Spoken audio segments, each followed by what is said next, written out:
85% of people prefer text over email and phone calls because they want to engage in a conversation. All text messaging is not equal. Customers respond to people, not bots. Be more like people and start having conversations that end in conversions. Use Scipio.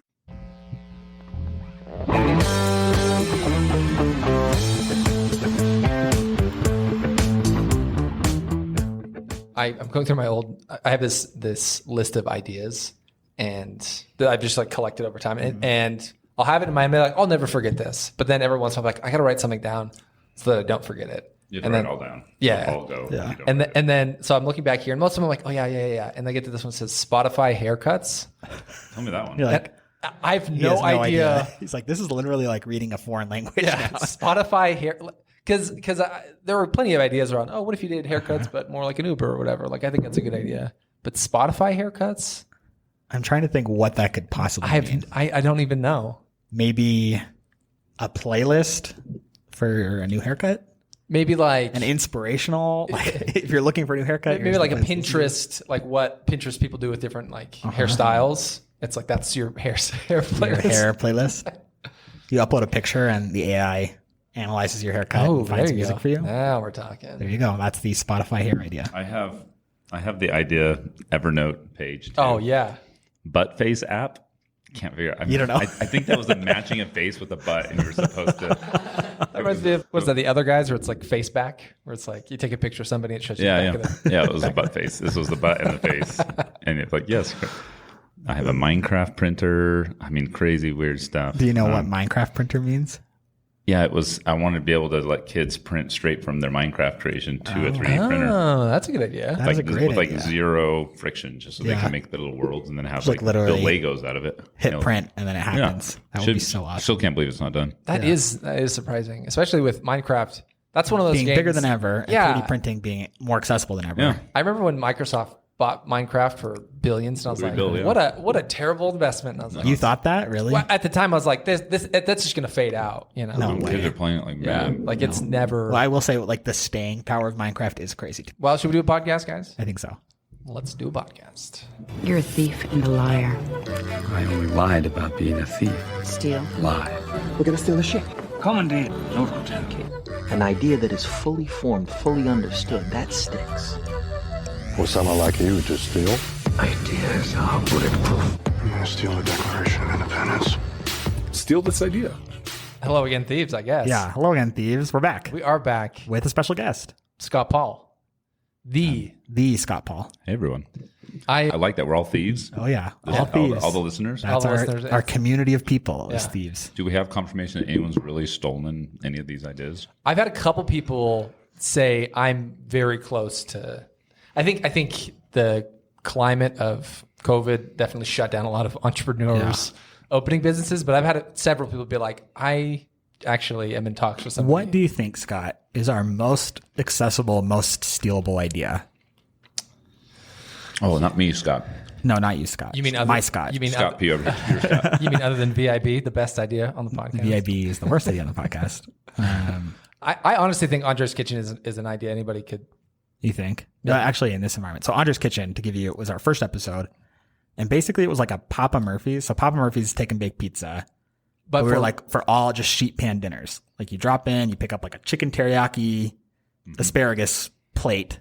You take it home, you pop it in the oven. And it's a drive-through, like you preheat your oven, you go pick it up. It's all marinated, it's ready to go. I've seen take and bake meal startups and weren't drive-through, and their selections were limited, not for families, more for like people trying to do weight gain. Yeah. And like, This would be like, I want to feed my family and I don't want fast food or Chili's. And I did see one of those in Sandy about 6 years ago. Really? Here in Utah, but didn't make it. I didn't think they started with the end in mind, like becoming a big. Yeah, to me, the drive. To me, the drive-through is like quintessential. You like don't even have a storefront. But you have to also think, I want to have hundreds of these. I want to be Papa Murphy's. I don't want to just be a mom and pop. Yeah. And we often talk about like the crumble model of like 5 rotating sheet pan dinners every week. Yep. You're excited to check the Instagram and see what the 5 things are this week. Some weeks you go, some weeks you don't go. Ooh, I love it. Well, we got a good show for you guys today. Let's do it. Scott Paul, I considered myself an idea man. And he's on a whole nother level. He is on that LinkedIn train, lots of influence on there. And he's always, or often at least, been like, somebody should have this idea. So I was following Scott for a while.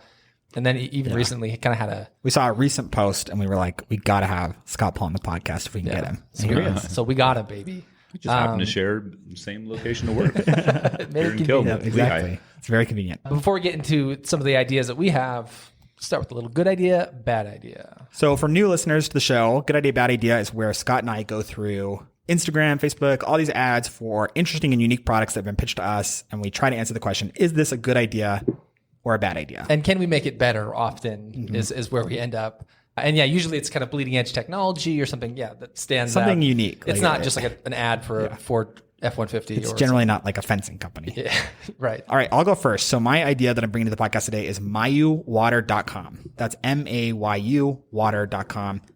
What Mayu presents is a glass of water with a tornado swirling effect. And you would think that this was for aesthetic, like that it might just be a pretty glass of water. But what they say is that aeration in your water is key. They say that there are unique health benefits. Whether you drink unfiltered tap water, filtered, purified via reverse osmosis or whatever, aeration positively influences the physical and chemical characteristics of water.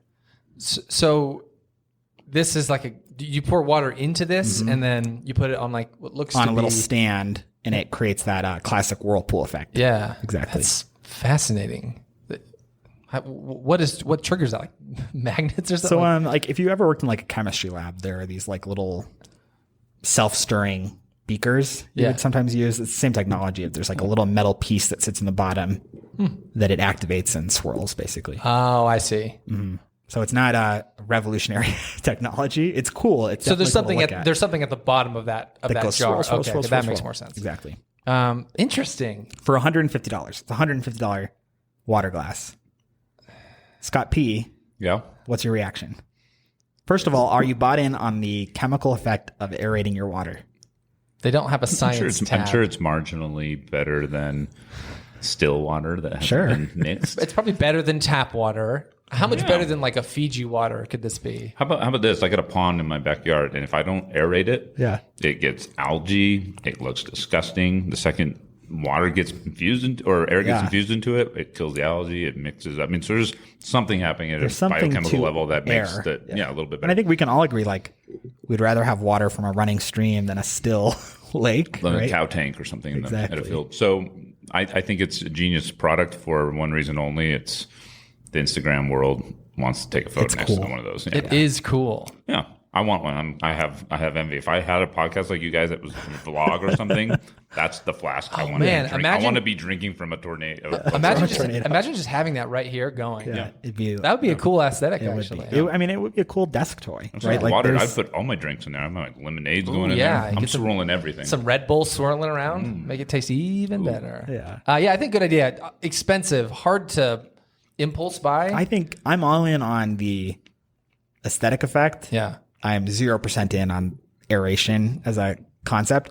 I think if I want to aerate my water, I'm going to put it in a water bottle and I'm just going to shake really hard, right? Go hit I'm their going to aerate it Instagram 100 times more. Let's see if there's like user generated content. This is pretty new. So 4,000 followers. Let's see if they're tagged on anything, like who's actually doing this. Let's log into the old Reverence for water. I'll give them a follow right now on the Ghost of This Idea account. Most of us were taught as children that stagnant water is bad and water in motion is good. This truth hasn't changed. That's exactly what I said. It's like, I think it's a good idea. it's the kind of thing you would see at like West Elm or something. I think you give China 3 months to build it, and it'll be $29 easily. Yeah, I was gonna say you could sell this for a lot cheaper. Well, and kind of what I was saying is like if I wanted to buy. So when I worked in a chemistry lab, these self-stirring beakers are like it's not revolutionary technology. This tornado effect at all. No, you could easily replicate this. Yeah. On your own. It's beautiful glass. Go to Alibaba right now and let's go buy 20 of them and distribute them for $25. All right, I got one here for you guys. This is called Glamos. Spell that for me. GLAMOS dash Cordar, COREDAR.com. So Glamos, it says, bring your screen to life with the world's smallest LiDAR motion sensor. And so the idea behind this is that you set up this thing that looks like a stamp. That's something you like stamp a piece of mail with or something. Mm-hmm. And it turns anything into an interactive screen or turns anything into a virtual touch screen, allegedly. So give me a use case. I'm missing something. So you're in a classroom and you want to be able to like use your hands to kind of like zoom into a picture on the wall. or you are doing a presentation and you want to. Sure. Yeah, you want to be able to point, maybe like a PowerPoint, and you want to be able to like or tap the wall and the slide advances or something. Yeah, something like that. Or you're looking at a bunch of pictures and you want to be able to basically swipe your fingers and go to the next page. What are your thoughts? I mean, for the same reason that I'm having a hard time visualizing the use case is like, what pain does it solve for me? I mean, the closest I can get, like I said, is like a presenter. Yeah. Somebody at a conference that wants to be able to touch the screen and activate. Yeah, downsides are it's a Kickstarter. It looks like there are like games and stuff. So for one Glamos virtual touchscreen device, I need to pledge at least $109. So here's a good example. Say you have a laptop that doesn't have a touchscreen, but you want it to be a touchscreen. You could then buy a touchscreen laptop. I have a very simple solution for that instead problem. of spending $1,000 on this. Right. I don't know. Scott, you have any thoughts on this? Doesn't move If you me. can wrap your mind around I've it. seen other. My wife's a teacher, and that's technology that's been around, but do they have videos of showing it work? Like, No. I think it's one of those things that the first thing on that website should be the video of it working. Yeah, that's what it should be. Yeah, you can give the Kickstarter video a look, which is basically it shows kids playing a game where they're tapping the wall and it's popping balloons. I know, I've seen this actually. I've seen the technology. Oh, it's like someone's playing Fruit Ninja Yeah. on a TV, which is like there's something kind of cool about that. How much is it? So Kickstarter, it's always a little tricky, but at least $109. Oh. Retail, I'm sure, will be somewhere higher than that. Yep. 109 though. I mean, that could be an interesting if you had the right. It's an interesting gadget. Well, so what I would do with this, I know they have those magic. It's not Magic Leap, but they have these things at like kids' curiosity museums where it shoots down. There's like a game you can kind of jump on and That's stuff. it. I would this is kind of geared towards like sexy businessman type thing. I would go straight kids game. Yeah. Almost make one game that comes with it. that's Honestly, just like, though, boom. Because if this had the right game that was interactive and fun and Step on the balloons. step on the whatever, Totally. where you could say, hey, this is not tablet time. And that's a market in and of itself, right? Yeah. It's I like that. Kids, active games. Yeah. So Glamos. LiDAR is getting popular. I mean, that's what most of the cars are. The cost of LiDAR 5 to 10 years ago was 10x, and it's becoming ubiquitous with the cars. Yeah. Does Tesla use LiDAR? I think Elon rejected it as a technology for a long time. He's like, no. Yeah, he's going more optical. Muskdar. Musknar. Yeah, so he's got his own thing, but I do think all the Audi and Porsche and everyone else getting into it is putting LiDAR. Because you're big into the Tesla scene. I'm not big into it. I am a bit. Well, I'm a TeslaDad.com, so I have to That would, support I think it. that would qualify as big in the Tesla scene. If you have a domain with the word Tesla in, I would say that I means you're wanted definitely to get my referrals to get that freaking 50 referrals 2 years ago. You want the Roadster. Get the Roadster. Yeah, exactly. Like, I want that car. If I can't get into space and grab the one they have up there, I'm going to at least get one down here somehow. There's a guy, I tell this to lots of people, but there's a guy we used to work with who he put all of his life savings into Tesla stock. And this was like, he told us this maybe a year and a half ago. very public about his Tesla investment. And it was just like when Tesla was at, $150 or whatever. And he's like, oh yeah, like they're going to go huge. And like, sure enough, it's like. I'm sure he rode some good days and some bad days. Yeah. No doubt. I mean, even now though, they're still like above. Yeah. It's great. It's best it's been, I think. So. Find out if he's got it still. I've met a Bitcoin guy like that who just took every paycheck he ever made up at Sundance. Bitcoin. Selling. He was a server at Sundance up at the tree room up there or something. He would just put it away, and everyone made fun of him. And then during the craze, he was like a prophet. Everyone was following him. And he hasn't never once done anything. He just keeps putting away all the time. He never cashed out. Never cashed out. Yeah. No. Jeez. We talked, I think. Believers think it's going to, the $100,000 mark. So they're not going to I mean, I have sell that at 90% off. I have a Bitcoin and I am sitting on it until it gets. Until you get your. And I would walk away at 20 grand, maybe 30 grand, but 100 grand, that seems far away. Yeah. All right. Well, that's good idea, bad idea. I think one good idea, one we're curious about it idea. Yeah. All right. So let's move into Scott. You posted something on LinkedIn where you kind of asked people, hey, what's your best idea that someone should What's your steal? pitch? Yeah. What's your pitch of like a good idea? Yeah, actually, the post was kind of around. I said, send me your pitch. I'll post my favorite ones right here on LinkedIn for the crowd to give feedback. It'll be like a crowdsourced mini Shark Tank. So I'll even give something to the best pitches, but not Mark Cuban style. I don't own sports teams. So. If you don't want the world to see what you're doing, don't send it. This could be an idea or something already launched. A minute video would help as well. Let's have some fun sharing ideas and startups and get you some exposures. That was the context of it, which is pretty much this. Yeah, it was totally in the spirit of this idea and Thieves and what we do here. So, did you get some good entries? That you have some stuff that we can kind What stands out? Yeah, I got about 200 entries, about 25,000 views right now, and so most of my posts are like that as well. So. So it's quite a big. No, this is a little more than normal because I think that it engaged a lot of people that wanted exposed. Like, you got a lot of people that didn't have ideas. It was like, hey, I'm a sales guy, insurance. Like, I'm trying to change the world, the way people get insured. I'm like, that's not really an idea. I've got a genius idea: life insurance. Although there is some ways to do something with life insurance if you. No doubt. That's not what he was doing. So the one I liked the most and probably the most engaged was actually a company, Wesley Ames. I'm actually an investor in his company Trace, which is like ancestry, like it's like a. How do you do it? DIY ancestry? It's like you can go pay someone. It started where you could like go find someone in England to go hunt down your ancestors. So it's like gig economy for doing ancestry work. Yeah. Interesting. Genealogy work. Right. Yeah. So instead of just like waiting for people or buying a ticket over there to find out, what great uncle Simon you post a gig to somebody in Yorkshire and it's like, and they go to the like library or records, the Census Bureau there. Oh, that's interesting. And this company's called Trace. It's called Trace. Still going on. I think they've really changed. I hate saying what they've done like 4 years ago because I think it's gone to much more than that now. And Wes can like come in and talk here. In any case, shout out for Trace. Shout out to Trace and Wes. You got to have him on here sometime. He's a great idea guy. He's always wanted to do stuff with the dead. He loves working with the dead. That's his shirt when he goes to conferences. I think I help dead people or whatever. It's like always his. I help dead people. Yeah, it's pretty morbid. Dias de Muertos. Yeah. So a death idea. So this is his death idea, and I think anyone listening that's been through like the heavy expenses of cremation or funerals knows what he's going for here. So here's his post in response to mine. Okay, direct to consumer, low cost cremation service. Less than 1,000, all tech-enabled, internet-based, no fusty funeral home or overhead.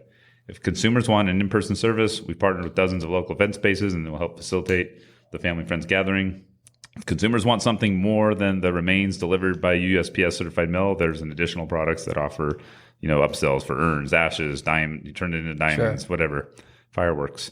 Inventory and assets include 1 to 2 Mercedes Sprinters leased and slightly modified, larger warehouse and industrial zoned rural area within 30 miles of serviceable area, basic crematorium equipment that will be financed over 20 years. I mean, this guy, he's really done the work. He put the whole model out there. Like, just take it. It's like plug and play. Exactly. Like, so in this model, is it you have a crematorium just out somewhere and they're going to pick up bodies? That's what it sounds like. And bringing them yeah, to that's the what it sounds like. And then they ship it back via USPS. Like, here's your that's ashes. That's exactly exactly what it is. That's It's amazing. like get the low cost industrial space, not the funeral home. Yeah, the funeral home on Main. In Maine, that's So that's senseless. A senseless use of space. Yeah, Putting a crematorium. We get outsourced. This could go on planes. Yeah. You can put dead people on planes. Like if it's cheaper to do it in China, let's send them there, right? We've talked about this a little bit. I think I've talked about this on the show. I'm in the camp of like, I don't want whatever the cheapest amount that you can pay for my funeral, the better. Yeah. Like I'm all on cremation. If it were up to me, like what I want, because graveyards kind of freak me out a little bit. Yeah. Like I don't get it. Yeah. It's like, here's 1,000 dead people in a row. That to me, I'm like, that doesn't seem sacred or memorable. It's just weird. It seems, so like, if it was up to me, I would have a couple acres, and in the far corner, I'd have my own little family graveyard. Yeah. And I would want my ashes put in like a bust of myself. Sure. And then like when my family You dies, have talked about this on the we have like a podcast. statue garden with like the people, and then you'll go in this quiet place, and it's like just your family. there. It's a great idea. And I think that's how In any most case. of the countries do it. Honestly. Yeah. I think that's sums up Asia, if I'm not mistaken. Oh, I guess Cheap crematorium services. It's a genius That is a good- concept. yeah. I mean, the hardest thing is just getting people on board. But I remember reading about I think most people are of your. Most people Young in the people. current generation are of your opinion. Yeah. like But also like not, I mean, even like when I think what my grandparents would say, I think that they're also of like the dump me on the side of the road. expensive, Andre. Exactly. Like they would be all for Yeah. ship me to the middle of nowhere burn my body, and then USPS home the ashes. Yeah, my dad's a boomer, right? 65. Yeah. He's climbed Everest. He's done a lot of crazy things. He wants his body spread on Everest, or he wants it. So expensive on the sense it's like you got to get to my Everest. ashes on top of most hardest place to get to in the world. But he's all about cremation, and he grew up in a very Judeo-Christian world where we don't really do that. Ooh, what about this? So side idea: ashesoneverest.com. You get a really nice drone. Just suck all the heart out of it. And basically No it's way. like, you want your ash on Everest? You send in your urn, and we will get those ashes up there. So no, it's not just Everest. It's the delivery of that. You send in it's putting those ashes into like that unreachable place. Yeah, it's like, hey, we'll get them up there. Safari in Africa, wherever you want it to go, Amazon, whatever's sacred to you. Yeah, the Sahara. Yeah, sure. Marina Trench. I mean, I imagine a lot like hearing ashes on Everest. That's something. That's good. That's like memorable. That's People. stuff. That's not the first time I've heard like, oh, I'd love my ashes. Like my dad is from Provo, and he's like, I'd love my ashes sprinkled on the top of Timp Mountain. Yeah. Not Timpanogos. My suspicion is that when your dad says that, he doesn't picture A sending drone. his ashes up in a drone. No, he wants me to take those exactly. ashes and urine up there myself. Exactly. Spend $180,000 to have But a guy to get up there and die. Just saying. But other people would settle for And drone. to say like, oh, Maybe not. Maybe it's Sherpa though. Maybe it's human indirectly- service. We take the Sherpa, take him up. exactly. Sure. We send him a big box. With tons of ashes. Just loads them up there. And keep people off. Like Everest is getting crowded, but the Sherpa need money, and this is how they make money. So we could just turn it One instead person- of people as ashes. Yeah. That's a good idea. That's good. Do you personally have any ideas? You're like, actually, I think this is a good idea, or half-brained idea. Well, I really love that one just because I think there's a real friction in like when things are deemed sacred cows. Yeah. Yeah. But the generations are changing. They're ripe like that. The only reason that one doesn't exist is it's just it's cultural, but it's not, but economically it makes all the sense in the world. It's so stupid. When he was telling me, if you go look at the comments on that post, when you look at some of the stats of what actually, if you kick the bucket tomorrow, what it would take to dispose of your body, it's just ridiculous. It's insane. I remember hearing about some young guys who basically they got into the coffin game, and they're like, this is insane. It's like $10,000 for a coffin. And so they just found some cheap way to manufacture wooden, simple coffins and made an online retailer and made out like bandits. Exactly. Jeez, it's another one. Well, what it prompts though is like, what are the other? I got to search Amazon for. What are the other two sacred things, right? Like things that are too sacred and not disrupted because it feels like people are like, oh, I don't want to mess with that. Yeah, and I definitely think cremation. Weddings are another one. Weddings are another one. I don't really want to. Well, that's traditional wedding. What's hard about that is, well, I guess funerals have a whole industry too, but weddings seem like they have expos for weddings, and they have like industries within industries. But I feel like more and more people are eschewing that whole concept. I mean, I do think that it's not aging well, right? Like totally, especially something like wedding dresses is something where I think. Well, and just spending $1 million on. Yeah. Wow, look at this. There's full out Amazon Prime caskets, guys. Amazon Prime. And you can get them around $1,000. No way. Yeah, and Amazon Prime. They're not looking bad. They got all the like brass hand bells and whistles. 1,200 delivered in 2 days, baby. Yeah. You should buy early now. Get them now before they appreciate. But I'm saying storm in your. Those are fancy ones. But I would if I have to be in a coffin of like, well, we got to put you in a graveyard. Fine. What is the literally the cheapest coffin then? Like I don't. What's the $199? That's honestly though. That's what I would pay for. Dude, it's called like that. What my Traeger came in a nice cardboard box. It's like it's cardboard, guys. Let's be honest. It's a really a refrigerator box. It's refrigerator just like, box. I can fit right in. Let there. everyone put their graffiti on it, put their notes on it, what they love about you. Put some holes in it so that at least vents a little bit while you're 3 days in transit. Well, I have a half-baked idea that maybe you guys can tell me if it's a good idea or bad idea. Gladly. This is actually inspired by my Uncle Daniel. Uncle Dan. And I'm pretty sure it's Uncle Daniel. I didn't get one, but he gave one to other people, and I thought it was really funny. Okay. So when somebody got married, he gave them those food storage bins that are like white and kind of taller buckets or whatever. Yep. He would give them a bucket that he called the action sack, and inside the action sack was condoms and lube, but also like rubber gloves and like eye goggles. Just and like all different forms of action. And so like some of it was like actual stuff, and some of it was like obviously really funny and silly stuff. And I thought it was really funny, like kind of ballsy. It's like, hey, I'm going to put this on your wedding table, you know, and it's like very bombastic. But I was like, I wonder if you could. I wonder if you could make the action sack, or you know, where it's the name is not doing it for me at all.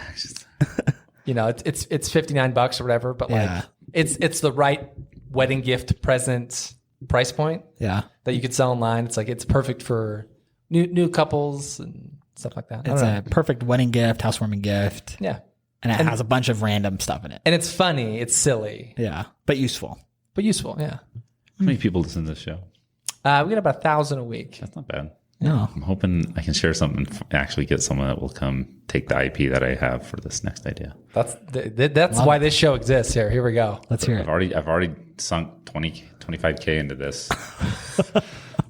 So that's some fertile soil. All right. See this cactus right here? Yeah. Viewers that are looking at the YouTube thing, exactly how that works actually is what our designs are. Okay. It's a mobile dishwasher. This would be here in the kiln. So it washes cups. It washes spoons and knives, and it does it in 10 seconds. And it works just like this, honestly. You put it in there, and it so a little bit bigger, obviously. Like one item at a time? About that size. Oh, okay. So like one cup at a time. One item at a time. So similar to those. Because I just use the items. I have this cup here. Like, I don't need a batch system. I don't like the washing machine or the dishwasher doesn't have the microwave equivalent that the oven has. Yeah. Why?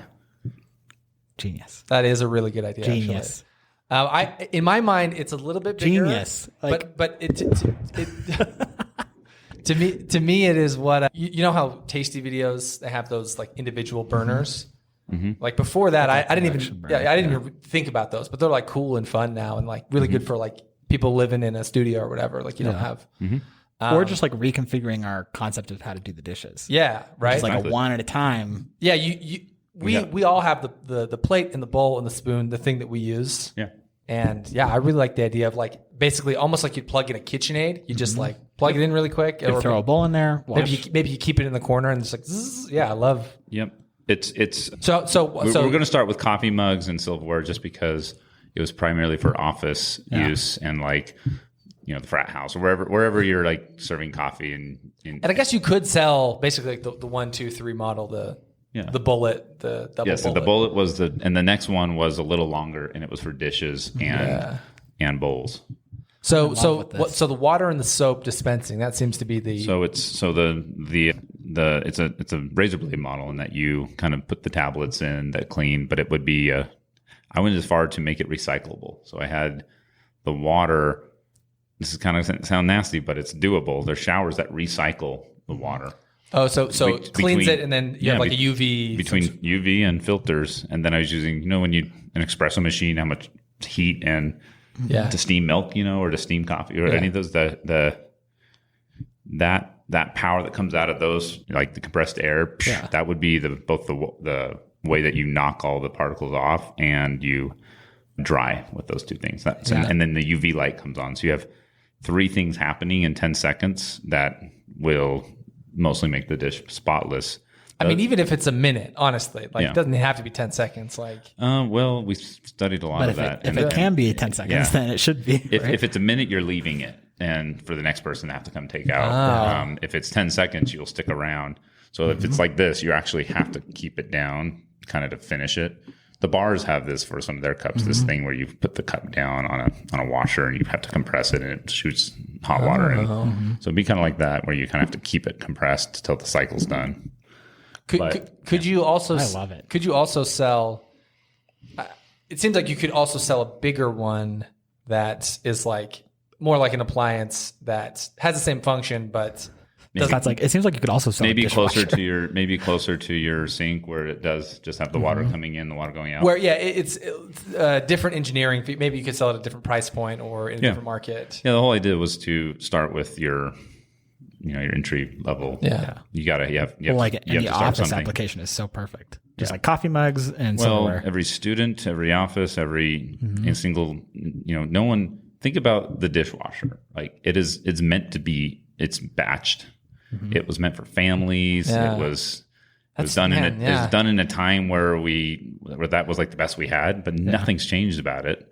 I mean, yes, they're getting more efficient on how much water use, but it's still the concept. You're talking many, many minutes to hours versus seconds, and it's just not how we do things. Like most people don't need a full dishwasher for one person living in an apartment. No. I'm eating and I'm 2 single adults, and it's like to fill a dishwasher is a feet, right? Like, what you end up doing, we're really going through about a bowl a day, and a cup a day. And what you're doing is really, you're like, well, I'll just use this other bowl, and I'll just use this other bowl, and like that's how you do for dishes. No reason. Yeah, because you don't want to have to like. And by the time that stuff gets washed with the cheese on it, like that cheese has become part of the bowl. Exactly. It's the worst part. They're so broken. Like so everyone's pre-rinsing anyway. So you're already downing. Like if you're like me, I'm washing all my kids' dishes already once, but I'm not. They're not antibacterial at the time of like I'm using the dishwasher for that process and the drying, but it's so much work. I'd much rather have every kid responsible for 10 seconds, wash your dish. Yeah. So the last part that's I'm not totally sure how I would do or if necessary, but would be custom making you actually make the dishes so that they work in concert with the washer so that they have the materials and stuff to be quickly washed. So almost like kids' plates are a little bit different in their composition. Whatever coatings I put on it or the sizes, just to make sure it fits in the washer like you would expect, like an Apple device. Just the lightning cord goes in there; it's perfect fit. You know that the way you've orientated the sprayers can hit the dish perfectly at every angle for the right amount of time. If it's bring your own dish or bring your own cup, you have. You have to make it bigger. And that's what the big dishwashers have to deal with. They have to deal with every different thing you put in there. And so how is these sprayers going to really hit every corner of anything? But that's why they're not perfect. Because they're dealing you have with to wash them first. Non-standard dishware. And that's why there's not a glass pane in front of it, because you'd be like, that's not getting clean. Ignorance is bliss when it comes to dishwashers. 100%. Never thought about that. You don't get to see what's going on. Did you guys have a name? It was done under Dish Labs, so not a name, not a go-to-market name, but got all the drawings. Dunder Dishland? Dunder Dishland's good. I'll go with that, sure. Not quite sexy enough, I don't think, but the Washomatic 5000. It's one of my magnum opus. It'll happen. I would rather have someone else just do it. It's solving a problem that I just want solved. I don't want to be the one to do it. I've got three other moonshots. That is the genesis of this podcast of like, and you can always tell it's a good one. it so bad. I want this so bad, and I know it's a great idea because I bought a domain or I've sunk some time and energy into this, but it's just not going to be in the cards probably for me. Yeah. If you saw this and it was like $189 to $240 in a heartbeat, you're in a heartbeat, easily. It makes. I mean, I wouldn't need it, and I would be in on like the whole dish system of like. I would get it. I would get it at every office that I worked at. I would be like, we need one of these. How about yours? But it competes with the swirly water lamp or swirly water base, aerated water. You could go for the same money. You could probably get one of those. Never mind. I'm out. Is it aerating? Is the water aerated? Yes, exactly. It's being washed with aerated water. I guess real quick before we kind of wrap up the show. I mean, you are somewhat of an important figure at the company called Wooly, right? Yes, Wooly's my full-time gig. If you wanted to like highlight that or any other project that you were working on, like now's the time. Thieves are listening. Wooly's my all-in. Wooly is we're calling it. It's a C-commerce platform. So if you have a company and you're selling goods, your options today are go get a Shopify site or go put it on Amazon. Yep. Maybe build maybe Etsy. Maybe build a sales channel through distributors or get it into retail. Yeah. C-commerce it's customer commerce. So we're creating a way that your customers are actually a significant additional sales channel. They become your point of sale. They become your showroom floor. They're your salespeople. I mean, it's happening in like little microcosms of like referral programs, affiliate a little bit, stuff, but it's just those all have their own names and they're different than what we think C-commerce is. There are companies that don't run ads and sell their products solely through their customers. Most of them are MLM, and we don't believe in that either. So, but there are, people argue with me, but Tesla more or less did it through customers and a crazy CEO, but they didn't run ads. They had a program that when you get the app, after you get the car, there's a little treasure box in the right-hand corner, and you have a referral link there, and you can give any of your friends 1,000 free supercharging miles, and in return you get like credit. I used to be able to get cool gifts, but not anymore. But that they have built their whole model around the customers sharing and bringing in. And when you go into a Tesla, they'll actually ask you who referred you.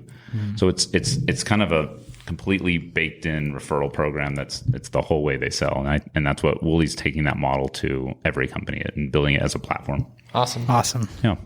Cool. Well, I think we've had a good show here, guys. Yeah, I think so too. We talked about dead people. We talked about lots of water products. Lots of water.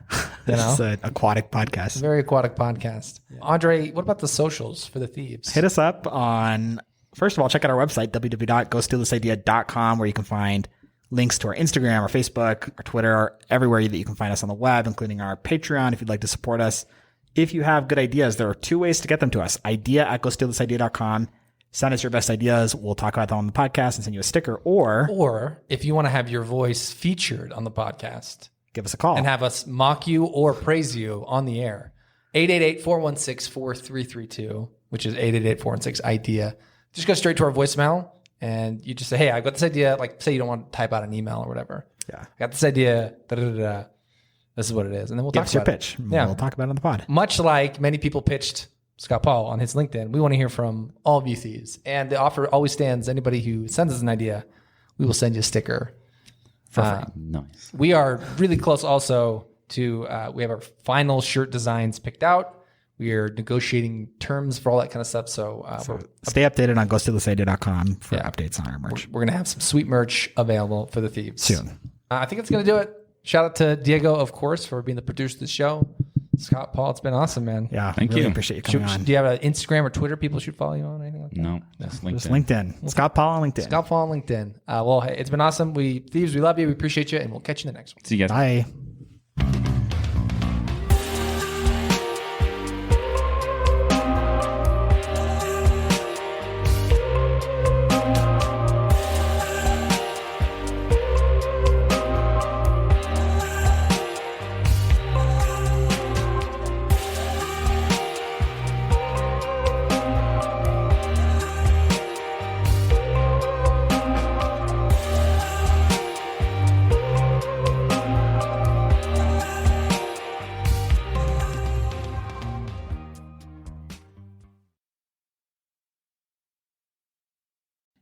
Use Scipio, the #1 engagement tool for sales teams that want more responses, appointments, and conversations. Message your leads and customers where they are on their phone. I'm not talking about phone calls. We're talking about true one-to-one texting. Use the code STEAL at Scipio.com for 2 free licenses. Use the code STEAL at Scipio.com for 2 free licenses. See you later, Thieves.